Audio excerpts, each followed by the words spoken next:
When I shot my video of the Volvo XC90, I remember very clearly thinking that if I had the money to afford that vehicle, I would have bought it. I loved that car. It was fantastic. And I believe I even called it a strange Swedish Range Rover. Now that I'm back in an actual Range Rover, I can see the difference. And I retract my statement because if I had double the price of that Volvo XC90, I'd be driving this, no question about it. This is the Land Rover Range Rover Td6, and it's that Td6 that's the important bit here because that signifies the turbo diesel 6-cylinder engine. It's a 3-liter unit and it's sitting out there in front of my Nikes. It is the perfect engine for a vehicle like this. Yes, of course, I would love the master supercharged V8 engine, 500 plus horsepower monsters. But this one's more civilized. This one is about graceful brutality, whereas the other one is just about outright beating you without mercy. That's basically the whole underlying theme of this car is graceful brutishness. It's a big brooding machine with a beastly little engine making 440 plus pound-feet of torque, about 250 horsepower.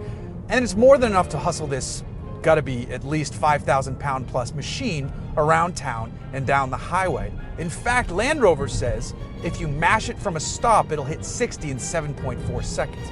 I think that's pretty damn quick for a vehicle like this. I think it's aided by this 8-speed ZF automatic transmission, which is the go-to awesomeness gearbox now when you need 8 gears.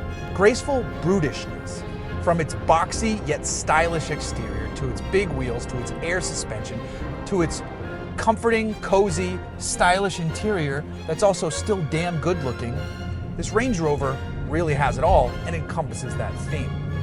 I love this vehicle. You feel better when you're driving it. You feel like life is going damn swell. You've made good choices, or you've just, won the lucky sperm club, and you can afford to spend the $105,000 it'll take to own this. The base price is just over $90,000. I think if you get 0 options, you could get one for $87,000, but why bother? Now, there are ways to make this more expensive. I spec'd one out just to see what I could do online, and I was up around $118,000. That's not even the most luxurious Range Rover out there anymore. There's the SV Autobiography, which is only available in the long wheelbase and only available with a big supercharged V8 engine under the hood. That one is around $200,000, and that is crazy. I guess you need something to battle the Bentley Bentegas of the world, however the hell you pronounce that. I'll stick with the Range Rover because I can pronounce it. This car still gets up and goes though. I love it. Now, don't think it's lost its off-road chops. In fact, with that torquey motor, it might be a better match unless you're running the dunes, but this has never been a vehicle about running the dunes. This harkens back to when Land Rover was churning out basically farm equipment and military machines all the way back in 1948. They could get to where they needed to go, and the new ones can do just that. There's something like nearly 12 inches of travel with the front and rear wheels. You've got a fording depth of just under 12 inches. You can raise the vehicle to its off-road height, but you can lower it to an access height if people have trouble getting in and out of the vehicle. Right now, I come to a stop and the engine is stopped. I take my foot off the brake, it's ready to go again. Because it's a diesel and it's not that supercharged V8, it actually gets solid fuel economy numbers. It's rated to hit nearly 29 miles per gallon on the highway. Running around town, I've done some highway, I've done some city. I'm sitting at about 25 because I can't keep my feet out of it. If you babied it, the range is something over 600 miles on a single tank of fuel.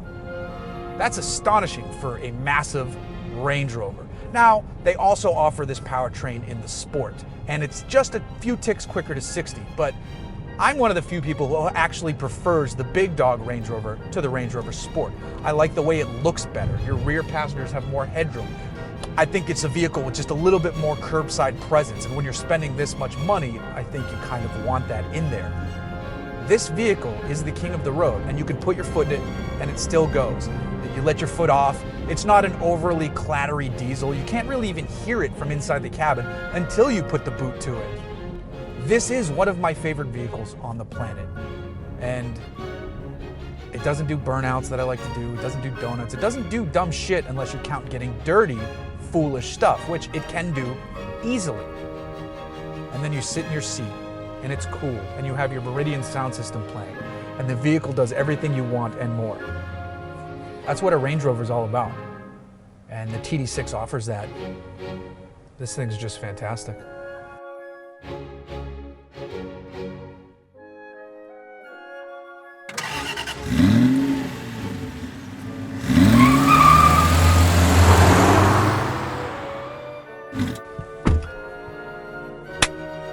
That was the clap. That's the sign of the clap.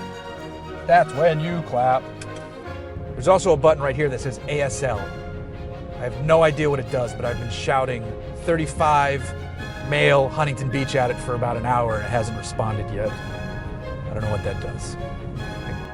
Oh, that's cool. Yeah, get right up my ass. That's a good place to be. I've got better brakes than you. Speaking of brakes, that's a great segue.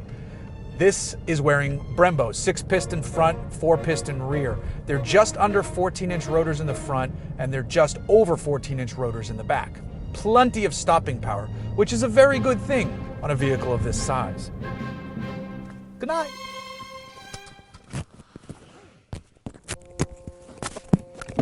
Oh no, my microphone!